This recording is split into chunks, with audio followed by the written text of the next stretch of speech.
usually don't do videos on superhero movies, but I really wanted to talk about this one because Deadpool and Wolverine is special. Marvel Studios has been struggling to make quality products after Phase 3. But this is an exception. A lot of people are saying that this is one of the most fun and exciting MCU movies. It's one of the best movies since Phase 3.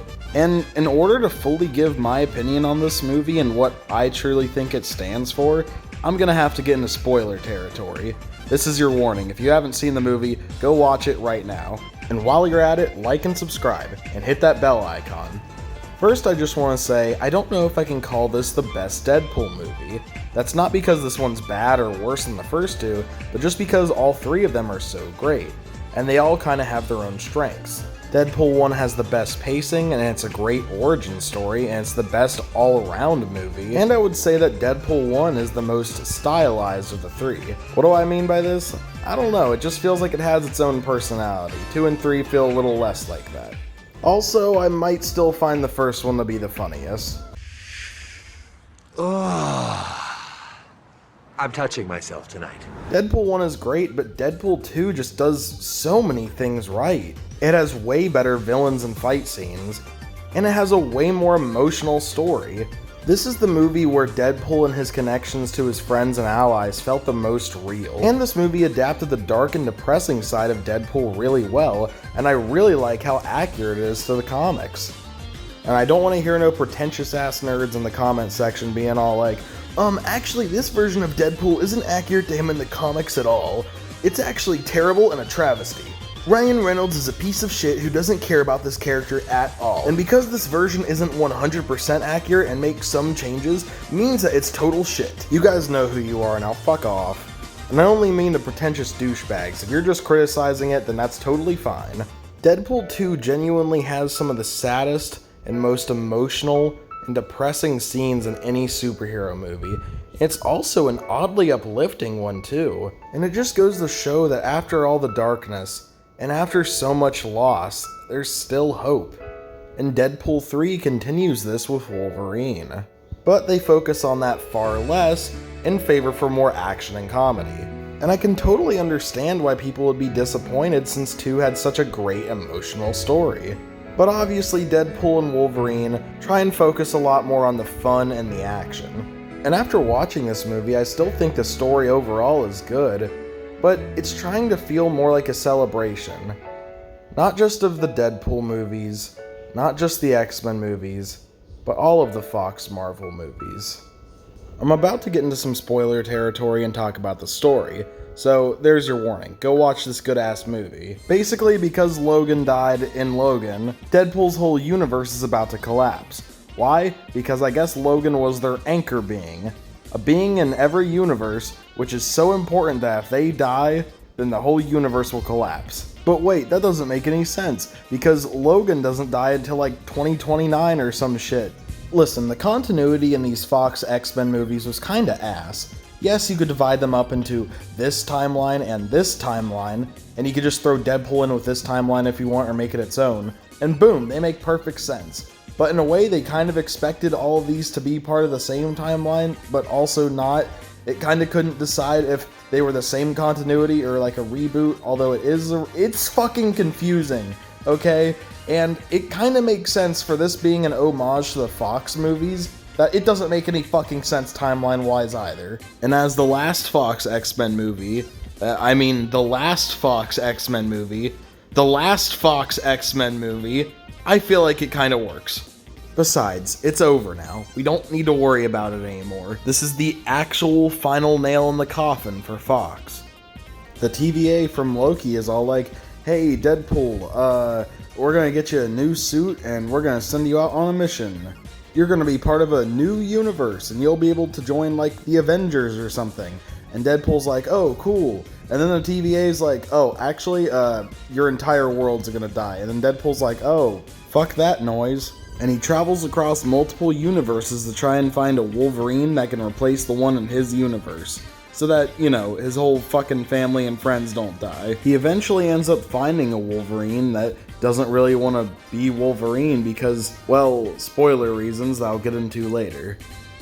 The TVA then ends up sending them to the Void, The Void is basically like a garbage dump, where unwanted things are sent, such as people and things from other universes after their universe got destroyed. The Void is basically run by this bitch named Cassandra Nova, Professor X's evil twin that kinda killed him in the womb. And even though Deadpool wants to save his own world, Cassandra Nova wants to take over all of the worlds. Now, I will be the first to say this is the most basic plot of these three movies. This one has the least amount of complexity, and that's not a bad thing. The whole point of the plot is to make it as streamlined and as simple as possible so that we can have heroes with a goal, a villain with a goal, and so that we can get to the action as soon as possible. This simple plot allows for us to just have a fun, action-filled movie without having to explain the plot every 5 minutes. And I'd much rather have a really simple plot that's a lot easier to follow than an overly complex plot that you don't fucking understand. And just to compare it to Deadpool 2 for a second, Deadpool 2 has a much more emotional story, and it is genuinely fantastic. Like, this story might maybe be up there with Spider-Man 2. Spider-Man 2 still does a lot of other things better and is still overall a better movie, but just in terms of emotional impact, god damn, this movie hits me right in the fucking heart. But in exchange, I'd probably have to say that Deadpool 2 has more boring parts than the first and third movie, and in my opinion it also has the weakest pacing. But honestly, I feel like the best part of this movie are its meta-narratives, if I'm using those words correctly. The meta-story that this movie tells is vastly superior to its actual story. Deadpool's universe, which represents the Fox X-Men universe, is dying because Logan was their anchor being. After Hugh Jackman hung up the claws on Logan, that universe began to fail. Wolverine was Fox's biggest moneymaker and they lost him. Plus, the most recent movies from that era were kind of bad. And basically, this Wolverine let the rest of the X-Men die because he was out drinking at the bar. And this happened to be the same day that the humans attacked the mutants. All of the X-Men were killed off while Wolverine wasn't around. And now for this universe to stay alive, well, at least in some way, Deadpool has to bring back Wolverine. And also, in a way, the MCU has kind of been failing recently. A lot of their movies are getting poopier and poopier. Marvel used to be like, hey, here's 4 or 5 good movies, an okay movie, and a ugh movie.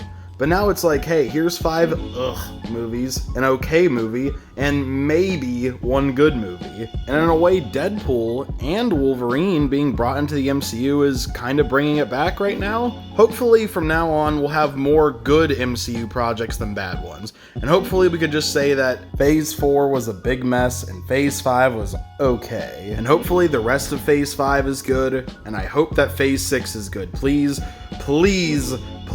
let the next 2 Avengers movies and Fantastic Four, just let these and Captain America 4 and everything else be good. Now we're getting closer to the end of the video, and I want to talk about the biggest reason why I love this movie. And the biggest reason as to why it means so much to me.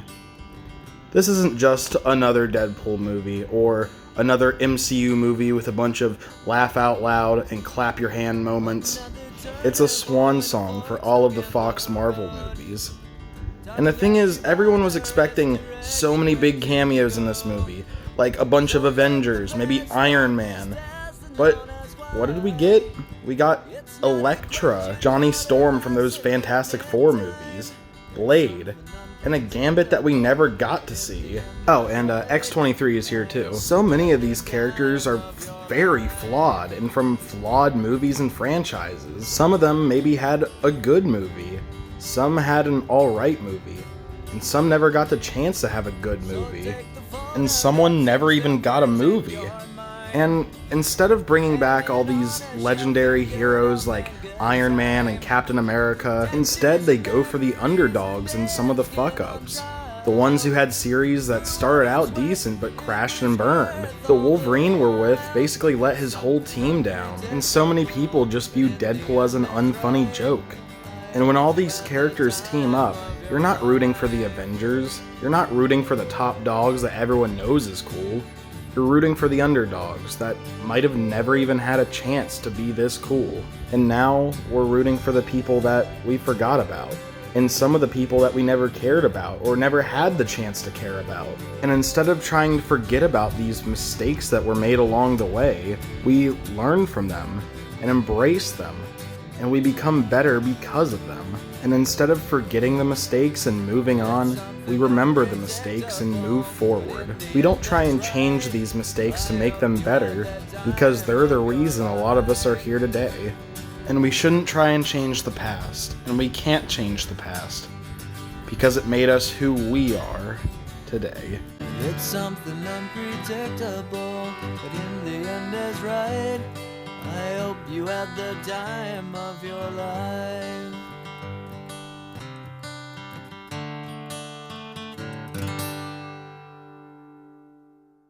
Hey, hope you all enjoyed the video. By the way, I have a Patreon now if you want to help support the channel. Oh, and don't forget to like and subscribe. And see you all next time.